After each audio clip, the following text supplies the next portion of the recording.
poucas palavras. Um olhar sobre o mundo, a vida e a sociedade, à luz da Palavra de Deus, com Augustus Nicodemos.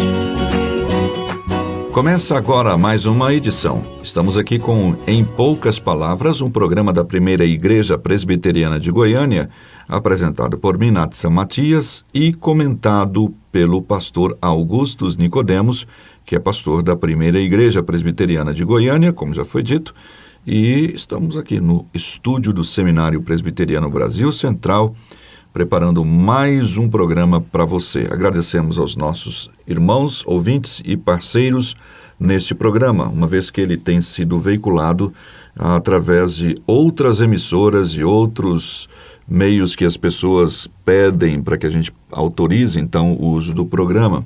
Agradecemos ao Arthur Mendes, que tem postado e tem veiculado na Rádio IPB, ao Uriel Lima, que organiza os nossos programas ali no YouTube. Pastor. Eu quero usar as suas palavras, Natsan, fazê-las minhas em gratidão a todo esse pessoal que permite que o programa seja transmitido e que alcance tanta gente, não é? Graças a Deus pela equipe que está por detrás, e também agradecemos a você, querido ouvinte, que nos dá a sua audiência e que é a razão maior realmente do nosso esforço e do nosso trabalho aqui. Nossa expectativa é sempre que Deus use esse programa para abençoar a sua vida. Então vamos lá a mais um tema no programa.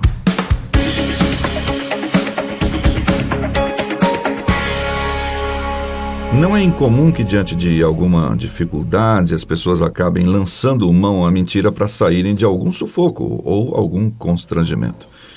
Isso, de acordo com os noticiários e também o depoimento dos próprios envolvidos, foi o que fizeram, então, eles, os nadadores americanos.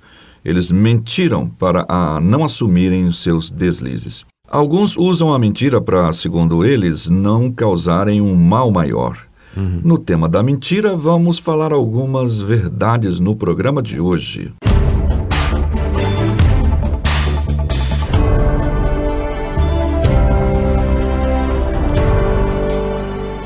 Pastor Augustus Nicodemos, a Bíblia afirma que o diabo é o pai da mentira, mas parece que as pessoas não entendem muito bem essa afirmação de Jesus em João 8,44. Sim. Não é incomum que usem do artifício da mentira, até tentando justificar alguma queira. Vamos fazer assim, porque senão acaba causando uma situação, tendo como base esse caso de repercussão mundial. Como é que nós devemos encarar a mentira e em que caso ela pode ser justificável, né? Certo. Natsan, primeiro é lamentável, né, o caso aí dos atletas, né, americanos, e é uma pena que eles recorreram a esse expediente aí. A mentira é bastante comum no meio da humanidade, né? Tem gente que mente com a maior facilidade, vive num mundo de mentira, a ponto de que ele mesmo acredita nas mentiras que ele conta, né? Como se fosse a mais pura verdade. A mentira faz parte da nossa natureza decaída, corrompida, e a Bíblia diz, né, você leu o texto aí corretamente, que o diabo é o pai da mentira. Isso significa que o diabo foi o primeiro mentiroso. E essa mentira está lá registrada na Bíblia, no livro de Gênesis, quando o diabo, na forma de serpente, aproximou-se do primeiro casal e mentiu, dizendo que se eles desobedecessem a Deus, na verdade eles conheceriam o bem e o mal, seriam iguais a Deus, não é? Deus tinha dito que eles morreriam se desobedecessem, mas o diabo foi lá e mentiu. E com essa mentira ele conduziu ou tentou os primeiros seres humanos a desobedecer a Deus e fazer o que é errado, né? Por isso que o diabo é chamado o pai da mentira. Ele foi quem primeiro se utilizou da mentira como instrumento de destruição e para alcançar os seus próprios fins. A Bíblia, consistentemente, Nathan, do começo ao fim, ela condena a mentira. A mentira é falsear a verdade, é você deixar de dizer a verdade, contar a verdade em parte, ou contar alguma coisa dando uma ênfase distorcida. Né, enfim, é toda maneira de expressão em que a verdade não é colocada em toda a sua inteireza e de maneira muito clara, não é? Eu gostaria aqui, Nathan, de lembrar o que diz o Catecismo Maior da Igreja Presbiteriana do Brasil a respeito da mentira. Os catecismos são bem didáticos, viu? Eles ajudam a gente a compreender determinados assuntos. Aqui, por exemplo, nesse Catecismo da Igreja Presbiteriana, tem a pergunta 143, qual é o 9º mandamento? E a resposta é que o 9º mandamento é: não dirás falso testemunho contra o teu próximo. Está citando aqui Êxodo capítulo 20, verso 16. E, de fato, esse é o 9º mandamento, né? Que proíbe que a gente diga alguma coisa falsa contra o próximo. E aí, o catecismo pergunta, quais são os deveres que são exigidos nesse mandamento? E olha só a resposta, Nathan.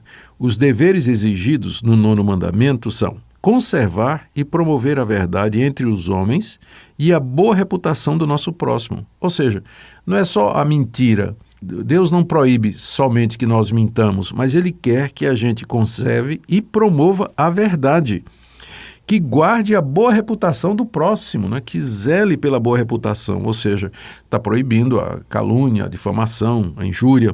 Ele diz aqui também que é dever do cristão evidenciar e manter a verdade e de coração sincera, livre, clara e plenamente falar a verdade, somente a verdade, em questões de julgamento e justiça e em todas mais coisas quaisquer que sejam. E também é que nós devemos considerar com carinho e com amor os nossos semelhantes, amar o semelhante, se regozijar pela boa reputação dele, nos entristecer quando eles caem, mostrar franco reconhecimento dos seus dons e talentos, defender a inocência deles, receber boas informações a seu respeito e rejeitar a maledicência, rejeitar a lisonja, a calúnia, prezar e cuidar da nossa boa reputação, não é? E defender a boa reputação quando for necessária, cumprir as promessas lícitas, empenhar e praticar tudo que é verdadeiro, honesto, amável e de boa fama. Ou seja, não é somente não mentir, não é? Mas pelejar pela verdade, lutar pelo estabelecimento da verdade, pela verdade em nós e no nosso próximo, né? Zelar pelo nome do próximo, pela boa reputação do próximo, rejeitar fofoca, calúnia, fuxico, maledicência, injúria contra o próximo, não é? Conceder o direito da dúvida, o amor, né, cristão e a caridade antes de começar a aceitar o que se fala do próximo. Aí a próxima pergunta aqui no catecismo, é a pergunta 145, quais são os pecados proibidos no 9º mandamento? O mandamento é, não dirás falso testemunho contra o teu próximo. Então, o que é que esse mandamento está proibindo? Ele diz aqui, tudo quanto prejudica a verdade e a boa reputação do nosso próximo, bem assim a nossa, especialmente em julgamento público. É proibido o testemunho falso, subornar testemunha falsa. Isso é uma coisa que acontece muito, né? Suborno, né? De testemunha. E tem gente se dando mal com isso aí. Isso. Aparecer e pleitear a favor de uma causa má, resistir à verdade, passar a sentença injusta, chamar o mal de bom e o bom de mal, não é? Recompensar os maus segundo a obra dos justos e os justos segundo a obra dos maus, falsificar a assinatura, suprimir a verdade, ficar calado diante de uma causa justa, nos manter tranquilos quando a iniquidade demanda uma repreensão de nossa parte ou que denunciemos outra pessoa, falar a verdade de maneira inoportuna ou com malícia para um fim errôneo, perverter a verdade em sentido falso ou proferir a verdade de maneira duvidosa e equivocada para prejuízo de alguém, falar em verdades, mentir, caluniar, maldizer, depreciar, tagarelar, cochichar, escarnecer, vilipendiar, censurar temerariamente ou asperamente, com parcialidade, interpretar de maneira má as intenções, palavras e atos de outro, adular, vangloriar, elogiar ou depreciar demasiadamente nós mesmos e outros em pensamentos e palavras, agravar as faltas menores, encobrir, desculpar, atenuar os pecados quando chamados a uma confissão franca, descobrir desnecessariamente as fraquezas de outro, levantar boato falso, receber e acreditar em maus rumores, tapar os ouvidos a uma defesa justa, suspeitar mal, invejar e sentir tristeza quando alguém é favorecido, esforçar-se ou desejar o prejuízo de alguém. Nossa, a lista é grande aqui, ó. Prejudicar pelo desprezo escarnecedor, admirar excessivamente alguém, quebrar promessas legítimas, praticar ou não evitar aquelas coisas que trazem má fama ou não impedir em outras pessoas que tais coisas aconteçam até onde pudermos. Tudo isso é proibido naquele mandamento, não mentirás. Não dirás falso testemunho. Não dirás falso testemunho. Ou seja, né, isso cobre toda a existência humana. A mentira é um dos pecados mais graves porque atenta contra Deus, porque Deus é verdade. É isso que ia dizer, ele não favorece, né? Então a lista tem que ser bem detalhada, bem detalhista, uma vez que parece que a gente acha que os pecados mais graves, aqueles pecados mais graves, obviamente, com relação à crueldade, né? Obviamente, mas assim, parece que fuxico, essa coisa toda de bajulação não se... O pessoal não se conscientiza da gravidade. Nas listas de pecados que há no Novo Testamento, e são muitas, a mentira aparece ao lado de homicídio, de imoralidade, de adultério. Que acaba sendo a raiz enfim. Por trás de tudo isso, você vê realmente o falsear a verdade. Mas você tinha outra coisa aí também, aqui, né? Eu estava lembrando, e até comentei antes, que há pessoas que conseguem achar na Bíblia alguma justificativa da mentira. Por exemplo, dizem, Deus abençoa a mentira das parteiras. No caso lá do Egito. Do Egito, né? Quando elas foram ordenadas a matarem os recém-nascidos e elas não fizeram isso. Isso é um uso indevido, Natsan. Elas mentiram, foi mentira mesmo, não deixou de ser mentira.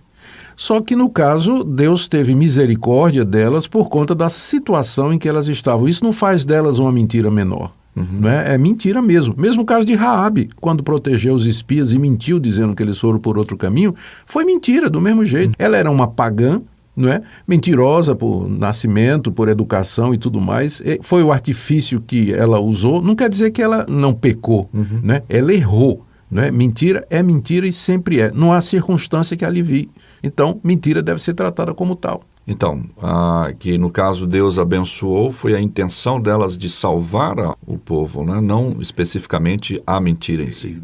Há situações, Natsan, em que Deus, na misericórdia dele, ele releva a desgraça humana, a miséria humana, porque ele tem como objetivo cumprir um propósito maior. Isso não quer dizer que o agente humano ele seja menos culpado. Vamos imaginar, a morte de Jesus estava planejada desde o início por Deus. Certo. Só que o que levou à morte de Jesus foi exatamente a mentira, a traição e o ódio e a cobiça dos judeus. Deus cumpriu o propósito que ele tinha. Entretanto, os judeus eram responsáveis, eles foram considerados culpados, não é? Então, eu tenho certeza que Raabe pecou, as parteiras pecaram e quem mente peca. Agora, cabe a Deus, na sua soberania, e ele é soberano, ele agir como ele quer nesses casos. Certinho. Gente, nós ficamos por aqui então com o programa de hoje que tratou deste assunto. Foi extenso, você pode procurar a Confissão de Fé de Westminster.